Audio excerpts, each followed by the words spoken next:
Blanc bonnet, bonnet blanc, l'arbre qui couvre la forêt des jeunes Camerounais a également fait son discours en cette fin d'année.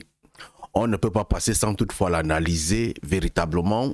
J'ai écouté en profondeur, on va relever quelques points essentiels, mais je peux vous dire que c'est un discours véritablement assez politisé. Si tu vis encore dans l'obscurantisme profond, le bal d'alcool des encéphales euphoriques, bienvenue à la bioluminescence.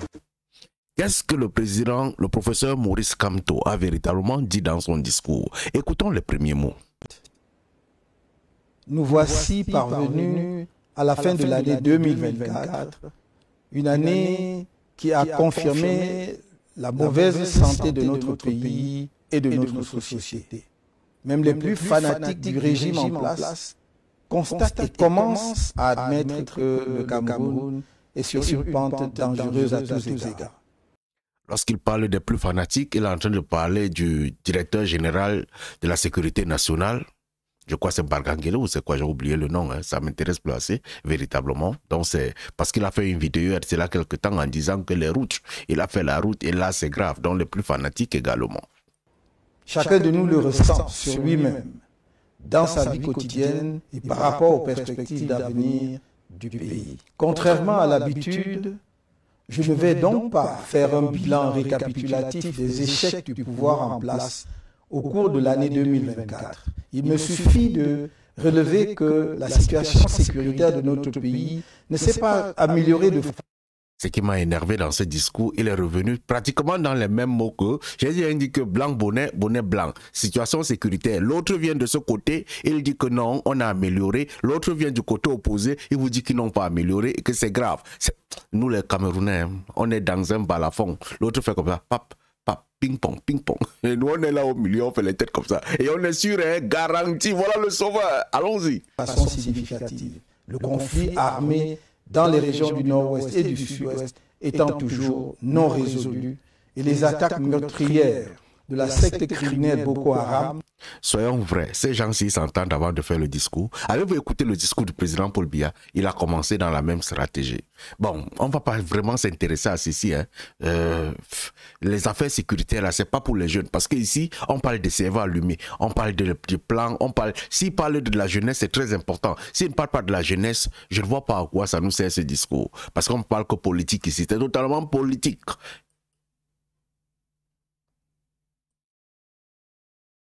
Donc, on va continuer à écouter. Hein.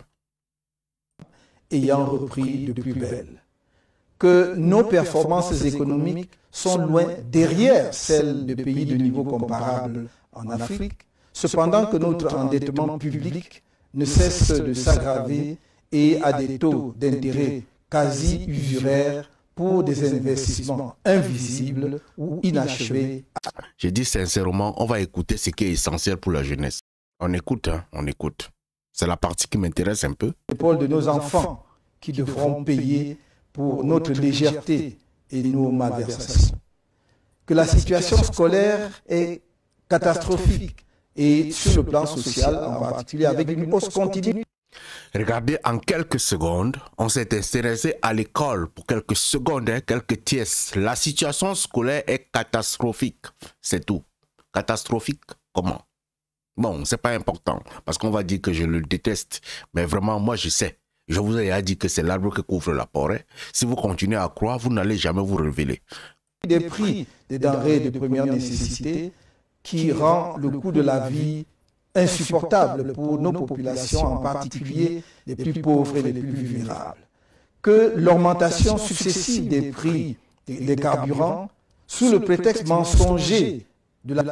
Véritablement, je n'ai pas voulu qu'on écoute ça parce qu'il est resté sur ça sur pratiquement 15 minutes en nous parlant du pétrole, le baril du pétrole, le prix à l'international, le prix de ceci. Donc, il pense beaucoup plus aux chauffeurs de taxi, à ceci, à cela. Véritablement, moi, ça ne m'a pas intéressé. Et je pense qu'on ne doit pas l'écouter parce que ce n'est pas important. Le jeune Africain qui a besoin du travail, qui veut rêver, qui veut faire ceci, moi, l'affaire du pétrole là-bas, ça ne m'intéresse pas. Pour ceux qui veulent s'intéresser, ils peuvent aller voir le discours. Écoutons au moins cette partie, c'est un peu important. Pour essayer de soumettre les Camerounais. Mal lui en prend. Le mérite, le seul de ce septennat est de convaincre une écrasante majorité de Camerounais de la nécessité urgente d'un changement par l'alternance politique dans notre pays. Par conséquent, je vais focaliser mon propos sur ce qui nous attend en 2025 et faire une esquisse de ce que nous pourrons faire ensemble dans les mois et les années à venir pour redresser l'économie, la situation sociale et culturelle de notre pays et assurer le rayonnement international du Cameroun. Camerounaises, Camerounais, mes chers compatriotes, quand bien même on ne voudrait pas brosser un tableau de l'économie camerounaise pour l'année qui s'achève. Vous voyez, il nous a dit devant qu'il ne va pas faire ce bilan. C'est fleuve. Et nous amène encore dans ce bilan. Écoutons. Ah non. Il est difficile de ne pas revenir sur un grossier mensonge économique du gouvernement, soutenu par le Fonds monétaire international, consigné dans la loi de finances de 2025, à savoir la duperie de la subvention par l'État des produits pétroliers au Cameroun. Je vous ai dit que moi, blanc bonnet, bonnet blanc. Oh, désolé les gars du MRC, désolé. C'est ma position. Chacun a sa part de position. Je ne soutiens pas Paul Biya, je ne soutiens personne. J'aimerais qu'un jeune Africain, jeune Camerounais puisse nouvellement se révéler. Parce que ces gens-ci, nous sommes là au milieu. Ils font pop, pop, pop, pop, pop, pop. Revient. Il nous dit au départ que non, il ne va pas faire véritablement le bilan. On rentre dans le bilan. Et le bilan va durer. Et vous allez écouter. Une subvention est une aide financière se traduisant par une prise en charge d'une partie du prix de revient d'un produit par l'État. L'examen de la structure des prix des carburants à la pompe. Écoutons autre chose. Alors, vraiment, on va écouter autre chose. Vous voyez Blanc Bonnet? Vous voyez, non? Il a promis au départ qu'il ne va pas parler de ça. Mais écoutons, tout le discours n'est qu'un bilan. Il a dit qu'il ne fait pas de bilan, mais le discours n'est qu'un bilan. Totalement. Écoutons le bilan. Ah, c'est énervant. Pour régler les anciens. Cela est très frappant lorsque l'on considère la zone franc dans son ensemble. Le Cameroun y apparaît comme le pays le plus endetté auprès de la Chine et de la France, devant des pays qui, a priori, se classent devant lui en matière de dette sur la scène continentale. Nous ne pouvons ralentir le rythme de notre endettement qu'en nous mettant résolument au travail et en imposant aux structures publiques un niveau de dépenses à la mesure des moyens du pays. C'est pourquoi nous nous engageons notamment à réduire drastiquement le train de vie de l'État, à accroître substantiellement la production dans tous les secteurs de l'activité économique nationale et à accélérer l'industrialisation du pays afin de devenir une économie fortement exportatrice et de redresser la balance commerciale. Ok. Il promet aux jeunes que s'il devient président, il y aura les emplois. S'il devient président, il y aura l'industrialisation. S'il y aura président, il y aura ceci. Mais il a dit au départ que c'est le FMI, Fonds monétaire international, qui est en train de mentir. C'est une très bonne chose, ce qui veut dire qu'il va quitter le FMI et il va nous permettre de pouvoir évoluer sans le FMI, sans le Fonds monétaire international. Parce que le Fonds monétaire international, avec Paul Biya, ils sont des alliés pour pouvoir mentir les Camerounais. Mais lui, lorsqu'il va devenir président, il va facilement ouvrir les industries sans toutefois fonctionner avec le Fonds monétaire international. Très bonne position, si ça arrive. Merci, monsieur professeur Maurice Kamto. Instaurer la bonne gouvernance en étant intraitable sur la corruption et les détournements des fonds publics. À l'amélioration significative du pouvoir d'achat afin de booster la consommation et stimuler en même temps la production locale, source de croissance économique. À mobiliser effectivement les recettes de l'exploitation des nombreuses ressources naturelles de notre pays au profit du développement national. Le récent rapport de la Chambre des comptes de la Cour suprême du Cameroun sur l'exécution de la loi des finances 2023 laisse pantois devant le niveau de pillage de la fortune publique par les personnels de l'État et leurs complices. Quand on y découvre, par exemple, qu'en un an, l'État aurait prélevé les ridicules sommes de 8 000 francs CFA sur le conditionnement du bois et de 18 430 francs CFA sur les jeux de hasard. Ceci n'est qu'une indication. Il y a un côté qui m'intéresse, les jeux de hasard. Parce que ça concerne la jeunesse, il faut reparler, il faut retoucher cette partie. Les ridicules sommes de 8 000 francs CFA sur le conditionnement du bois et de 18 430 francs CFA sur les jeux de hasard. Sur les jeux de hasard.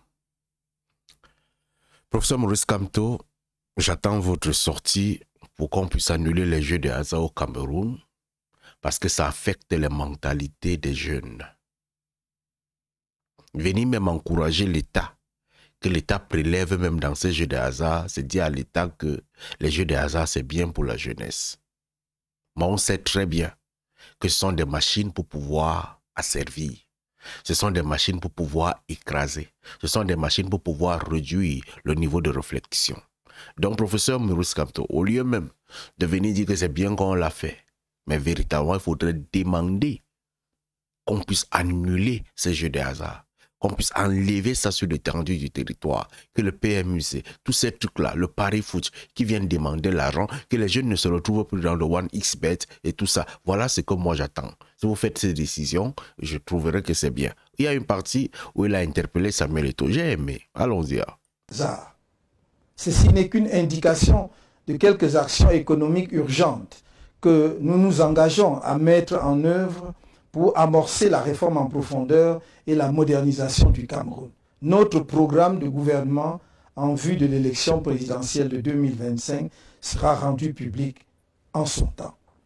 Dans un tout autre domaine, je voudrais qu'ensemble, avec toutes nos gloires du monde sportif, le professeur Maurice Kamto tend la main ici à Samuel Eto'o. Viens me retrouver petit.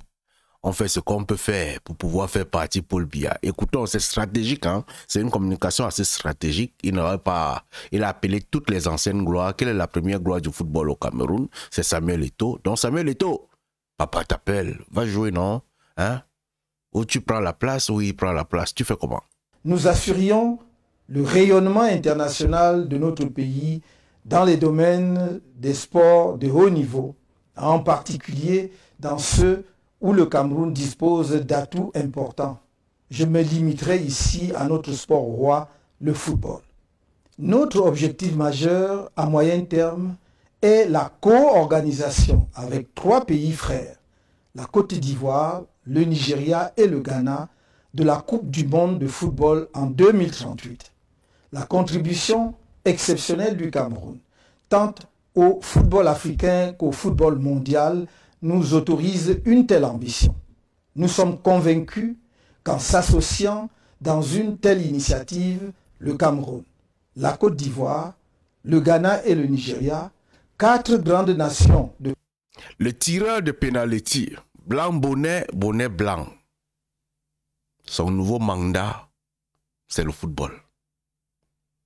Le tireur de pénalty, son nouveau mandat, c'est le football. Vous croyez encore en ça? Jeunesse africaine, vous croyez encore? Jeunesse camerounaise, vous croyez en ça? Vous croyez en ça? Vraiment, vous croyez? Son nouveau mandat, c'est le football. Il interpelle Samuel Eto'o pour qu'ils organisent la Coupe du Monde. Mais il y a quelque part qui est intéressant, c'est que hier, ils insultaient les stades du Cameroun. Aujourd'hui, ils félicitent les stades. Écoutons ça. Le football africain et mondial, doté d'infrastructures sportives de classe mondiale, aurait de bonnes chances de convaincre les instances compétentes de la FIFA de leur capacité à organiser ensemble, avec succès, un tel événement planétaire entièrement sur le sol africain après l'Afrique du Sud. Vous voyez ça? Le Cameroun a déjà des infrastructures de qualité. Blanc bonnet, bonnet blanc. Son rôle, c'est ça, hein? C'est son rôle, hein? Désolé, les gens du MSC, désolé d'être comme ça avec le professeur Maurice Kamto. Désolé d'être comme ça. Je vous ai dit que ce personnage ici, on l'a fabriqué pour couvrir les jeunes. Hier, le MLC était dans quoi? Aucun stade. Ce n'est pas de qualité, ce n'est pas bon, ce n'est pas ceci. Mais écoutez, aujourd'hui, il vient féliciter les stades du Cameroun. Écoutez ceci, il vient féliciter. De convaincre les instances compétentes de la FIFA de leur capacité à organiser ensemble, avec succès, un tel événement planétaire entièrement sur le sol africain après l'Afrique du Sud. Ce serait assurément un motif de grande fierté pour nos 4 pays et pour notre continent. Avec votre soutien, nous mettrons un maximum d'efforts et de ressources diplomatiques pour convaincre les uns et les autres de la pertinence d'un tel projet. D'abord la Côte d'Ivoire, qui aurait déjà manifesté l'intérêt pour l'organisation de cette grande fête du football mondial, puis le Nigeria et le Ghana, ensuite la FIFA. Camerounaises, Camerounais, mes chers compatriotes. Professeur Maurice Kamto, félicitations. Bienvenue dans le monde du football. Bienvenue dans l'interpellation des gloires pour pouvoir t'accompagner dans l'élection présidentielle de 2025. Bienvenue le bon tireur de penalty. Bienvenue véritablement à pouvoir ramener les jeunes Camerounais encore dans la distraction. Parce que quelqu'un qui va organiser le foot, sachant qu'il n'y a pas de route, il n'y a pas ceci, il n'y a pas cela, mais il met ça en fin d'année comme projet fondamental. Alors, ceux qui croient, qui continuent à croire, blanc bonnet, bonnet blanc.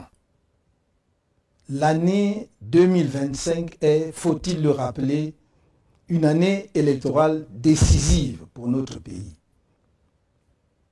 Je serai candidat au scrutin présidentiel à venir. Félicitations, les deux amis. L'autre a annoncé en décembre, l'autre en décembre. Stratégiquement, qu'est-ce que ça signifie? Je ne vais pas expliquer, parce que moi je sais, moi je dis seulement ce que je pense.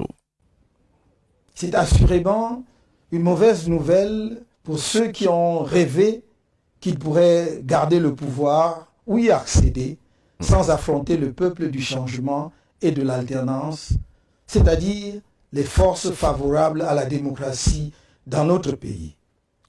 Quand il n'y a pas d'opposition dans un pays, l'État lui-même fabrique son opposition. Continuons, professeur. Ceux-là doivent se raviser, car par la grâce du Très-Haut, je serai candidat sans aucun doute. Le candidat porté par le MRC et les autres membres de l'APC, le candidat du peuple de la rupture avec une dictature néocoloniale. Ma candidature remplit toutes les conditions fixées par la Constitution et le Code électoral, et chacun devra en prendre acte. À ce niveau-là, ça remplit, parce que ça a l'avantage. Quand c'est à l'avantage, c'est une bonne chose. Mais écoutons maintenant, le professeur Maurice Kamto, il va se présenter à la candidature présidentielle, sachant que l'autre côté n'est pas à son avantage, mais il se présente quand même. Écoutons ce qu'il dit lui-même. Parce que telle est la loi. Le scrutin présidentiel à venir opposera deux conceptions du Cameroun. D'une part, la loi est positive dans ce cadre. Ça le permet de se présenter. Le Camerounais, blanc, bonnet, bonnet blanc, vous les jeunes Camerounais. Vous croyez en ça? Allons-y. Une conception passéiste et tribaliste d'un pays figé dans l'inertie, fondé sur l'arbitraire et l'exercice de la terreur contre les citoyens, gangréné par la corruption, héritière du pouvoir colonial et de ses pratiques. N'écoutez pas tout ça, hein. C'est ce qu'on appelle les discours politiques. C'est juste pour que le cerveau puisse être tourné, ça perd le temps. L'essentiel, c'est 3-4 mots, mais pour pouvoir quand même perdre le temps, c'est comme ça. Et au service d'une nébuleuse néocoloniale, effrayée par la modernité autant que par la diaspora camerounaise, dépourvue d'empathie et de compassion vis-à-vis de... Merci de penser à la diaspora. Leur rôle, c'est de faire quoi? C'est d'effrayer le gouvernement. Leur rôle, c'est de faire quoi? De créer la zizanie. Leur rôle, ce n'est pas d'accompagner le gouvernement. C'est la position qu'on a donnée à la diaspora. La diaspora doit effrayer le gouvernement. Pas accompagner, pas assister. Blanc, bonnet, bonnet, blanc. populations les plus vulnérables ou sinistrées comme à Ezeka, au mont Bankolo, dans les inondations de l'extrême nord, à Ngouaché ou à la falaise de Tchan, pour ne citer que quelques exemples récents. En tous ces lieux de douleur et de larmes, les populations espéraient en vain la présence d'un président indifférent et irrémédiablement absent. D'autre part, une conception d'un Cameroun moderne, humaniste, compassionnel et solidaire, à l'écoute du pays profond, y compris de sa diaspora et de ceux qui en sont venus à une révolte violente, profondément attachée à l'état de droit et à la justice, ouverte à l'indispensable réforme de l'État pour mieux répondre aux aspirations de toutes les composantes de la nation et portée par l'attention à la nécessité de s'enraciner dans nos cultures, de maîtriser les savoirs scientifiques et technologiques, de réaliser un progrès collectif partagé et attaché à la défense de la souveraineté de notre pays et de notre intérêt national, à la construction d'une Afrique unie, digne, respectée parce que puissante et maîtresse de son destin. Telles sont les deux visions d'avenir de notre pays qui sont devant vous et qui doivent éclairer votre choix en 2025. Tous les efforts doivent être faits afin que nous atteignions notre objectif ultime à l'issue de ce scrutin, à savoir la victoire. Dans cette perspective, un budget a été approuvé lors du Conseil national du MRC tenu le 26 octobre dernier à Yaoundé. Il sera complété éventuellement par les prévisions. Bon, les gars, on peut quitter, hein, parce que ça là, ça ne concerne que le RMC, c'est qui à la fin. J'ai pitié pour nous les Camerounais. J'ai pitié pour la jeunesse africaine, j'ai pitié pour la jeunesse camerounaise. Nous avons un président. Nous avons une opposition blanc-bonnet. Bonnet blanc. C'est très compliqué, mais la seule chose que je vais dire derrière ce discours du professeur Maurice Kamto, c'est que jeune Africain, si tu continues à croire au gouvernement, tu continues à croire à ses opposants, ta vie va rester comme ça. Si tu as l'opportunité de te jeter dans une activité, de créer quelque chose qui va te permettre d'être riche, de t'en sortir, d'être véritablement, de pouvoir gagner ta vie économique, de pouvoir gagner quelque chose, bats-toi sincèrement à pouvoir gagner cette chose. Parce que c'est l'unique chose qui te permettra d'avoir ta liberté économique, d'avoir ta plus grande liberté. Attendre de la politique, c'est perdre le temps. Allume ton cerveau, mon frère. Abonne-toi et allume ton cerveau, mon frère.